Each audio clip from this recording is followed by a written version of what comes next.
He was already dead. That's what everyone on the platform thought. That's what the train driver thought. That's what the screaming woman at the far end of the platform thought as she covered her eyes. A man had just fallen onto the New York City subway tracks. A train was coming, not in a minute, not in 30 seconds, right now. The headlights were already visible. The rumble had become a roar. And then a second figure appeared on the tracks. Someone had jumped down, not to die, to save him. 5 subway cars passed over both of them, and then a voice rose from beneath the train. "Tell my daughters their daddy's all right." I'm going to tell you that full story today, but I'm also going to tell you something the news never covered. What those seconds actually feel like from the inside, from the people who survived, from the people who watched, helpless from above. Because here's what nobody talks about. The survival rate for subway track falls is far higher than you think, and the difference between the people who lived and the people who didn't often comes down to a single piece of information, something you could learn in 30 seconds. By the end of this video, you'll have it. My name is Mike. I've spent over 20 years studying urban disasters, survival psychology, and the history of the systems we trust with our lives every single day. And I promise you, after everything you're about to hear, you will never stand on a subway platform the same way again. Let's go. Every major city has a yellow line. You know the one. It runs along the edge of the subway platform. It says in paint or in tile or in braille-like bumps, "Do not cross this line." And every single day, millions of people walk right up to it, toe to toe, staring at their phones, not thinking about what's on the other side. A 4-foot drop, iron rails, and a live electrical current powerful enough to stop your heart in under 1 second. In New York City alone, between 140 and 160 people fall onto the tracks every single year. That's roughly 1 person every 2.5 days. Some by accident, some pushed, some who chose to fall. London, Tokyo, Moscow, Chicago, Seoul, the numbers are similar everywhere. But here's what those statistics don't capture: the ordinariness of the moments before. Because nobody who has ever fallen onto subway tracks woke up that morning and thought, "Today is the day." They were running late for work. They were exhausted after a night shift. They were reaching for a dropped bag. They looked away for 1 second. 1 second. That's the margin. That's the gap between standing on the platform and being on the tracks with a train coming. So let's talk about what actually happens in that gap. Here is the fact that will shock you. More than half of the people struck by subway trains survive. In New York, in London, in cities around the world, studies consistently show survival rates between 50 and 70% for people hit by subway trains. Why? How? It comes down to a gap most people don't know exists. The clearance between the bottom of a subway car and the track surface in most modern systems is between 8 and 10 inches. That is enough space for a human body lying completely flat and still pressed into the trough between the 2 running rails to be passed over entirely. The wheels run on the rails, the undercarriage passes over. You can survive. But here's the problem, and this is the part that kills people who might otherwise have lived. When someone falls onto the tracks and sees a train coming, almost every instinct they have is wrong. The brain screams, "Run, climb, get up, move, get away."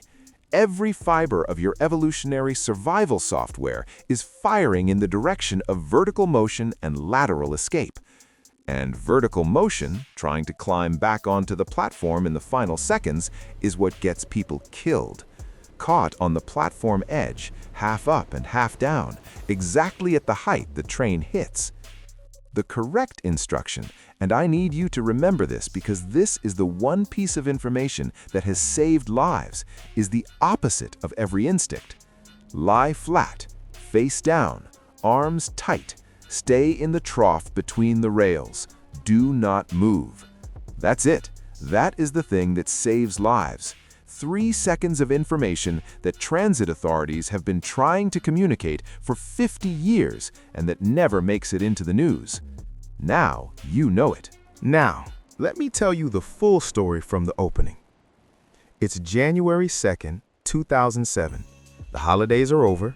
New York City is cold and gray and back to normal. A 50-year-old construction worker named Wesley Autry is standing on the uptown platform at 137th Street in Harlem with his 2 daughters. They are 4 and 6 years old. He's taking them to visit their mother. A young man near them begins to shake. Cameron Hollopeter, 20 years old, a film student, is having a seizure. He drops. Wesley and 2 women nearby rush to him, lower him to the ground, hold him as the convulsions pass. Cameron seems to stabilize. He tries to stand, and then the platform gives way beneath him, or rather, he gives way to the platform and he drops off the edge, directly onto the tracks. Wesley Autry looks at the tracks. He looks at the tunnel. The headlight of a 1 train is visible. It is not far. It is not slowing down. His daughters are standing 4 feet away from him. What Wesley Autry did next defies every rational calculation of personal risk. He did not reach for his phone. He did not shout for help. He did not look around to see if someone else was going to act. He jumped. He landed on the tracks, grabbed Cameron Hollopeter, who was still convulsing, still disoriented, not able to help himself, and physically wrestled him into the drainage trough between the 2 running rails. Then he lay on top of him, arms pressing Cameron's body down, making them both as flat as physics allowed. The train driver saw them. He hit the brakes. He laid on the horn. It wasn't enough to stop. Not in time. Not at that speed. 5 cars, 5 full subway cars passed over Wesley Autry and Cameron Hollopeter. So close, so incomprehensibly close, that grease from the train's undercarriage left a black mark on Wesley Autry's knit cap. His daughters, standing on the platform above, watched every second. When the train stopped and people began screaming and crying and running for help, a voice came from beneath the last car. Calm, clear, unhurried. "We're okay down here. Tell my girls that Daddy's all right." Cameron Hollopeter, uninjured. Wesley Autry, uninjured. 2 men, alive, in a trough 8 inches deep under a subway train because one of them decided, in 3 seconds, with no time to think, that another human life was worth more than his own safety. When journalists asked him later why he did it, Wesley Autry gave an answer so simple it's almost impossible to argue with. He said, "I saw someone who needed help. I did what I thought was right." He was awarded New York City's highest civilian honor. He was invited to the White House. He appeared on television around the world. And his daughters, 4 and 6 years old, got to keep their father. Not every survival story has a hero dropping down from the platform. Sometimes the only person who can save you is yourself. And sometimes, terrifyingly, you have to save yourself while completely alone, in the dark, with no idea how much time you have.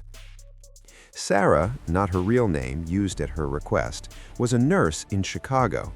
She had been working double shifts for 3 days straight. She was, by her own description, running on 4 hours of sleep and sheer stubbornness. She fainted on the platform at Belmont Station on the Blue Line at 11:47 p.m. She didn't feel herself fall. She didn't feel the 4-foot drop. Her body just stopped being on the platform and started being on the tracks. And then consciousness came back, slowly, like a light being turned up on a dimmer switch. She was on her back, looking up at the platform edge above her. She could feel vibration in the rails beneath her. She could hear, distant but growing, the sound of an approaching train. She told investigators afterward, "My first thought wasn't, 'I'm going to die.' My first thought was, 'Where is the 3rd rail?'" That single thought, not panic, not screaming, not scrambling blindly, that single focused thought is what saved her life. She looked left, 3rd rail, 6 inches away, covered but visible. She rolled right. She pressed herself flat into the trough between the running rails. She put her face down and her arms against her sides. The Blue Line train passed over her at approximately 35 miles per hour. She felt the wind of it. She felt the noise, not a sound, a physical pressure, like being hit with something that doesn't touch you. She felt the heat. And then it was past. Sarah stood up on the tracks, trembling with scraped palms and a torn jacket. A transit worker at the end of the platform, there on a routine check, nobody had even called for help yet, saw her and pulled her up. He later said he had never in his career seen anyone survive that particular stretch of track when a train was coming. Sarah didn't know any official safety protocol. She had absorbed the information somewhere, a documentary, a news story, something, years earlier. She couldn't even remember where. But it was there, waning in her memory, and in the worst moment of her life, it surfaced. That is why I'm telling you all of this today. Here's the thing about the third rail that most people don't understand. It's not the train that kills most people on the tracks. It's this. The third rail carries between 600 and 750 volts of direct current. Your home outlet, 120 volts in the US, 230 in Europe. The third rail is 3 to 6 times that. At that level, contact doesn't just hurt, it overwhelms the heart's electrical system. Ventricular fibrillation. The heart stops pumping and starts quivering. You lose consciousness in seconds. Without immediate intervention, death follows in under a minute. And it doesn't look dramatic. That's the horrifying part. It doesn't look like the movies. It looks like someone sitting down suddenly and not getting up. In November 2015, a 21-year-old man in Brooklyn stepped onto the tracks at DeKalb Avenue Station at 2 a.m. to retrieve his phone. He had been drinking. The platform was mostly empty. Nobody saw him go down. He touched the third rail while reaching for the phone. He was 21 years old. This is not isolated. Every year, the MTA in New York documents multiple third rail fatalities among people who stepped down voluntarily, not who fell, not who were pushed, but who chose to go down to get something back. A phone, a bag, a hat. The psychological mechanism here is something researchers call loss aversion override. The brain calculates the pain of losing the object, the contacts, the photos, the cost of replacement, and it simultaneously underestimates the risk of a brief, careful, surely quick retrieval. The train isn't coming. I'll be fast. I know what I'm doing. The third rail doesn't care how fast you are. If you drop something on the tracks, do not go down. Find a transit worker. Tell a station agent. The item can be retrieved safely with a tool. Every station has one. Your phone is replaceable. You are not. There is a category of subway track incidents that is rarer than accidents, but more disturbing than almost anything else in this story. Some people don't fall. Some people are pushed. December 3rd, 2012, Get off me! Run! Move! the 49th Grab Street it! station Get in Midtown Help! Manhattan. Let me during through! a Monday afternoon commute. Keep going! Don't stop! 58-year-old man named Ki-Suk Han gets into an argument on the street with a stranger, a man with a documented history of psychiatric illness and subway incidents. The argument follows them down the stairs, onto the platform, and then in front of dozens of people, the stranger pushes Ki-Suk Han onto the tracks. Han lands hard. He's disoriented. He tries to get up. He cannot pull himself back onto the platform. The edge is too high. His grip is failing. People on the platform are screaming. Some reach down, but Han is too far. He looks into the tunnel. The train is already there. A photographer on the platform, freelance, on assignment nearby, raises his camera. Later, he will say he was using the flash to warn the driver to buy more time. Ki-Suk Han was struck and killed. The photograph appeared on the front page of the New York Post the next morning. It showed Han on the tracks, the train filling the frame behind him. The headline, "Doomed." Here's a 5. What followed was one of the most intense public arguments in the history of subway safety in America. Why didn't anyone help? Why did the photographer take the picture instead of running to pull him up? Where was the bystander who acts, the Wesley Autry who jumps? The answer, as uncomfortable as it is, comes from psychology. It's called the bystander effect, documented by psychologists Darley and Latane in the 1960s. The more witnesses present, the less likely any individual is to act, because the presence of others creates a diffusion of responsibility. Someone else will do it. Someone else is already calling. Someone braver than me is about to act. On a crowded platform, everyone is waiting for someone else.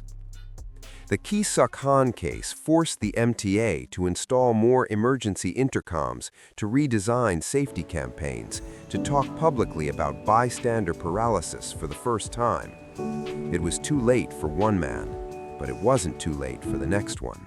I want to stop for a moment and ask a question that sounds simple but isn't.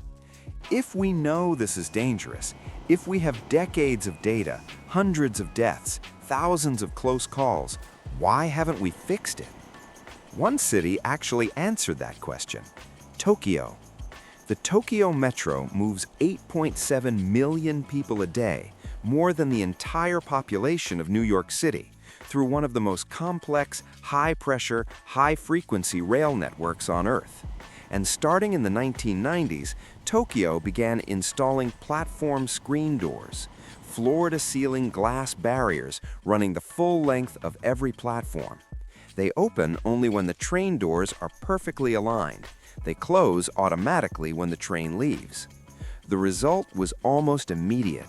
On lines that were retrofitted, track fatalities dropped by up to 90% within the first year. 90%. Not a new campaign, not more signage, not a new yellow line painted on the floor, a physical barrier, engineering that removes the possibility of the fall entirely. Singapore did this in the 1980s. London built the Jubilee Line extension in 1999 with full platform barriers from day one. Several cities across Asia and Europe have moved systematically toward full implementation. New York? Retrofitting all 472 stations of the New York City subway with platform screen doors would cost, by current estimates, somewhere north of $10 billion. $10 billion. And so the yellow line stays and the knowledge campaigns continue, and one person every 2.5 days goes over the edge. There is a version of this story where that number is 0. We've seen it. It works. It just costs money. And so far, the money hasn't come. 2018. Times Square Station, New York City. Rush hour. Daniel is 34, a high school history teacher, which, as a historian myself, I find quietly significant. He is on his way to a parent-teacher evening. He's thinking about a student he's worried about. An argument that started on the street, a stranger, escalating, unpredictable, follows him down to the platform. And before Daniel can process what's happening, he's shoved, hard, over the edge. He lands on his right side on the track bed. 2 ribs bruise on impact. For a moment, he can't breathe. He's looking up at the platform above him, at the faces of strangers staring down, mouths open, nobody yet moving.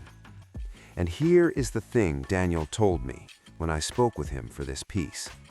His first conscious thought, not fear, not pain, not his family, was a documentary he had seen when he was 15 years old, a documentary about subway safety. He couldn't remember the name of it. He couldn't remember almost anything about it. But one image had stayed, embedded somewhere in his memory for nearly 20 years. Find the third rail. Don't touch the third rail. He looked left. Third rail, right there. Covered, but unmistakably there. He rolled away from it. He found the trough. He made himself flat, and he screamed for help. 3 people on the platform heard him. 3 people out of dozens reached down. They pulled him up in under 40 seconds. No train came during those 40 seconds. Daniel was lucky. He knows he was lucky. He says it every time he tells the story. But he was also informed, and in those first 5 seconds, the seconds when most people would be scrambling blindly, information is what kept him from reaching in the wrong direction, from rolling the wrong way, from making the thing that could be survived into something that couldn't. He still takes the subway every day. But I stand a foot back from the edge, he told me, every single time. I never touch the yellow line. Not anymore. Here's something I want to leave you with, because I think it's one of the most remarkable things I've ever learned in 20 years of studying survival. Almost every person who has been on subway tracks with a train approaching describes the same experience. Time slows down. Not metaphorically, not as a figure of speech. Neurologically, measurably, time slows down. The brain, flooded with norepinephrine, the stress hormone that sharpens focus and accelerates cognition, begins processing information at a significantly faster rate than normal. The result is that external events appear to move in slow motion. More detail is absorbed per second. More decisions can be made. The retired firefighter who fell at a Boston T station in 2011 described it this way. I could see everything. I could see the third rail. I could see the platform edge. I could see the light at the end of the tunnel, and I could actually judge, like really measure in my head how fast it was coming. And I just acted. I didn't think about acting. I just did what needed to be done. That slowdown is a gift. It's the brain's emergency mode, tens of thousands of years old, designed exactly for this. But it only works if there's something to do with it, if the brain has information to act on in those extended seconds. Without information, the brain's emergency mode defaults to instinct. And instinct on subway tracks means run, climb, get vertical, get away. Every one of which, in the final seconds, is more dangerous than staying flat. With information, lie down, find the trough, don't touch the rail, those slowed down seconds become enough. They become survival. Let me tell you what I want you to walk away with today. Not fear. Fear makes you freeze. Fear is useless on a subway platform. Information. 1 foot back from the edge, always. That one habit, adopted by every subway rider in every city, would prevent a significant percentage of all accidental falls. Not the yellow line, a foot back from the yellow line. If you see someone on the tracks and a train is coming, tell them to lie flat, face down, between the rails, arms in. Say it loud, say it clearly. Don't assume someone else is shouting it. If you drop something on the tracks, find a transit worker. The item comes back. You don't. And if, in the worst version of this story, you ever find yourself down there, remember the trough. Remember to lie flat. Remember that the train does not fill the entire space between the rails. There is a gap. There is a path through. People have taken it. People who had nothing but information and a few slowed down seconds. Wesley Autry jumped into darkness and came back with a stranger's life. Sarah lay flat in the dark and let a train pass over her. Daniel found the third rail in his memory before he found it with his hand. These are not special people. They are people who had the right information at the right moment. Now you do too. My name is Mike. Stay back from the edge, and thank you for watching.